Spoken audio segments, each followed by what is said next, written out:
चयन हुआ है मेरा 2023 में राज्य वन सेवा परीक्षा में एसीएफ के पद पर प्रथम रैंक के साथ। क्योंकि चूंकि मेरी डेप में एक जगह मैंने कॉमा नहीं लगाया था, तो उसका इंपोर्टेंस उन्होंने पूछा था। पंचगव्य क्या होता है, पंचामृत, पंच महाभूत क्या होते हैं और पंचकोशी सिद्धांत क्या है नई शिक्षा नीति के तहत। मेरे साथ इस वक्त वो शख्सियत है जिन्होंने पहली रैंक हासिल करी है। बीते कुछ दिन पहले जो मध्य प्रदेश राज्य लोक सेवा आयोग का वन सेवा परीक्षा का जो रिजल्ट आया है उसके रैंक 1 है। आपका नाम शशांक जैन है। इन्होंने साल 2022 की सिविल सेवा परीक्षा का ये साक्षात्कार देकर आए हैं और अपना अनुभव हमारे साथ अब साझा करेंगे। सर बताइए आपका बोर्ड किनका था? सर मेरा बोर्ड माननीय श्री नरेंद्र कुमार जी कोष्टी सर का बोर्ड था। तो उन्होंने आपसे क्या क्या सवाल पूछे? सर सबसे पहले तो उन्होंने यही पूछा कि कौन सा साक्षात्कार है, तो मैंने बताया सर ये मेरा 5वां साक्षात्कार है। तो कह रहे अच्छा इससे पहले दे चुके हो, मैंने कहा यस सर। कह रहे चयन हुआ या नहीं हुआ, तो मैंने बताया सर अभी हाल ही में जो रिजल्ट आया तो उसमें सर चयन हुआ है मेरा 2023 में राज्य वन सेवा परीक्षा में एसीएफ के पद पर प्रथम रैंक के साथ। इसके अलावा सर राज्य 2023 का जो सिविल का भी रिजल्ट आया उसमें भी मेरा चयन हुआ है सर इंटरव्यू के लिए, तो मैंने ये बताया सर उनको। इसके बाद सर मेरा उन्होंने बेसिक इंट्रोडक्शन पूछा अपने बारे में बताइए, तो सर मैंने ये सारे चीज़ें बताई। फिर उन्होंने अपने क्वेश्चन शुरू किए। क्या क्या सवाल पूछे आप?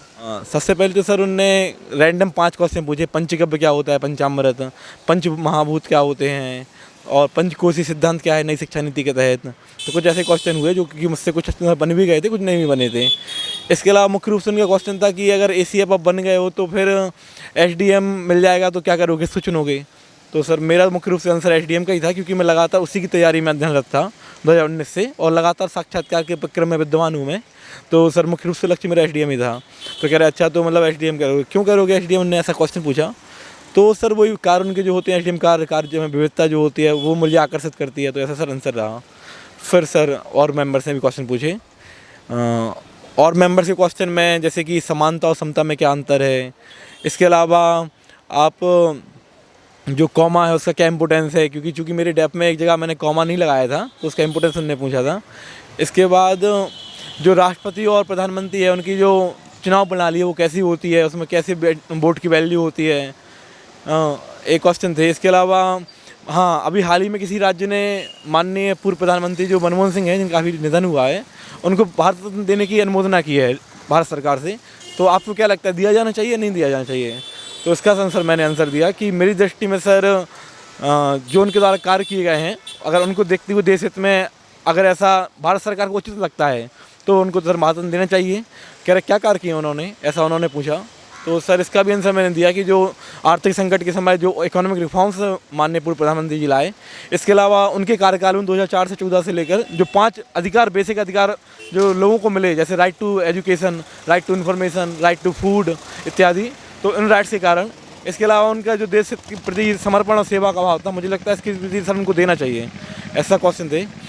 इसके अलावा एक मेंबर ने, चौथे मेंबर जो था, उनने ऐसी कंडीशन रखी थी आपको एसडीएम पदस्थ किया जाता है एक तहसील में, तो आपका क्या प्रायोरिटी होगी।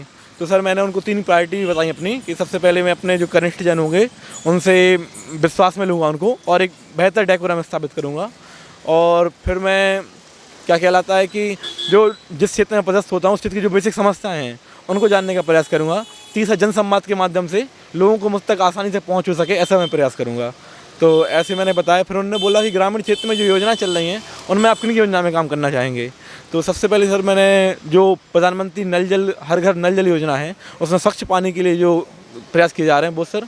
इसके अलावा शिक्षा के क्षेत्र में जो प्रयास किए जा रहे हैं, जहाँ पर हाल ही में माध्यमिक शिक्षा स्तर पर जो ड्रॉप आउट हुआ है, रेट बढ़ा है, तो उसको कहीं सही करने का प्रयास करूँगा। तीसरा मुझे हेल्थ के क्षेत्र में लगा तो मैंने सर हेल्थ पे भी बोला। आपकी हॉबी से संबंधित कोई सवाल पूछेगा तो उसके बारे में कुछ बता सकते हैं आप? सर हॉबीज़ मैंने बस अपने इंट्रोडक्शन में बताई थी, उन्होंने कुछ सवाल कोई नहीं पूछा था। और कोई आपसे कोई सवाल ऐसा जीएस का जीके का पूछा गया हो जो आप हमारे दर्शकों के साथ साझा करना चाहें? मुझे लगता है कि सभी बच्चों को जिनके इंटरव्यू रह गए हैं अभी साक्षात्कार आगे देने वाले हैं उनको नई शिक्षा नीति तो पढ़ ही लेना चाहिए। राष्ट्रीय शिक्षा नीति जो 2020 आई है उसको बेहतर तरीके से, उसमें 27 अध्याय उन्होंने मुझे बताया कि उसमें 27 अध्याय हैं, ऐसे भी हैं, पार्ट हैं। तो मुझे लगता है इन डेप्थ पढ़ लेना चाहिए क्योंकि वो शिक्षा नीति हमारे भविष्य के साथ जुड़ी हुई है। तो मुझे लगता है वो हमें निश्चित रूप से पढ़नी चाहिए और उसका इंटरव्यू में भी महत्व है साक्षात्कार में। इसके अलावा मुझसे विकसित भारत के 5 वो पूछे। इसके अलावा 5 पंचप्रण जो लिए गए हैं, पंचप्रण पूछे, जैसे गुलामी की दास्ता से मुक्ति, गुलामी के हर अंश से मुक्ति, यूनिटी इन डाइवर्सिटी, नागरिकों में कर्तव्य का बोध, तो ये बताया मैंने। इसके अलावा जो आत्म भारत है उसके जो पंचप्रण हैं, 5 पिलर हैं, वो पूछे थे मुझसे। तो सर ऐसे क्वेश्चन हुए थे मुझसे। ये थे मेरे साथ शशांक जैन। आप रैंक 1 है एमपी फॉरेस्ट के 2023 के, और इन्होंने हमारे साथियों के साथ में अपने अनुभव को साझा किया।